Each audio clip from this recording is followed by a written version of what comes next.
അപ്പോൾ കേട്ടറ്റ് കാറ്റഗറി 1 പരീക്ഷയിൽ മുൻ വർഷങ്ങളിൽ ഗണിതശാസ്ത്രത്തിൽ ചോദിച്ചു വരുന്ന ചോദ്യമാണ് ഇന്നിവിടെ പരിചയപ്പെടുത്തുന്നത്.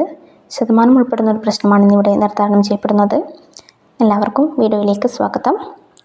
നമുക്ക് ചോദ്യം നോക്കാം. 1600-ൻ്റെ 6.14% എത്ര എന്നുള്ളതാണ് ചോദ്യം. ശതമാനത്തിൽ വരുന്ന ചോദ്യമാണ്. നമുക്കിതെങ്ങനെ സോൾവ് ചെയ്യാമെന്ന് നോക്കാം.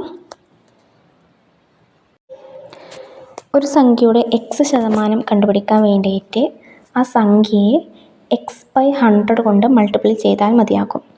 ഇവിടെ x എന്ന് പറയുന്നത് 6 ആണ്.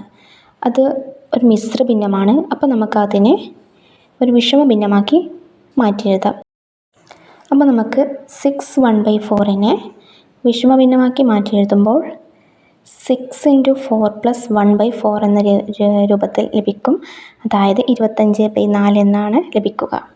അതായത് 6നെ ആദ്യം ഛേദം കൊണ്ട് ഗുണിച്ച് അംശം കൂട്ടുകയും ഛേദമായി 4 തന്നെ എഴുതുകയും ചെയ്യുകയാണ് ചെയ്യുന്നത്.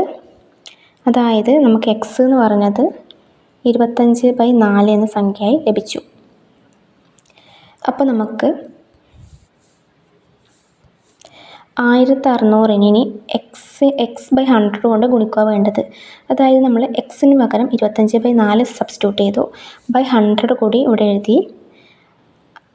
അതായത് 1600 × 25 / 4 × 100 എന്ന സംഖ്യയായി നമുക്ക് ലഭിക്കുന്നത്.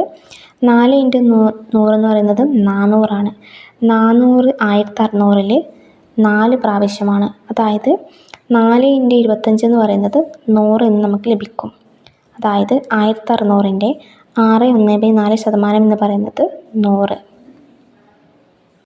അതായത് 1600-ൻ്റെ 6.14% എന്ന് പറയുന്നത് ഓപ്ഷൻ സി ആയ 100 ആണ്. എല്ലാവർക്കും മനസ്സിലായെന്ന് കരുതുന്നു. Thank you.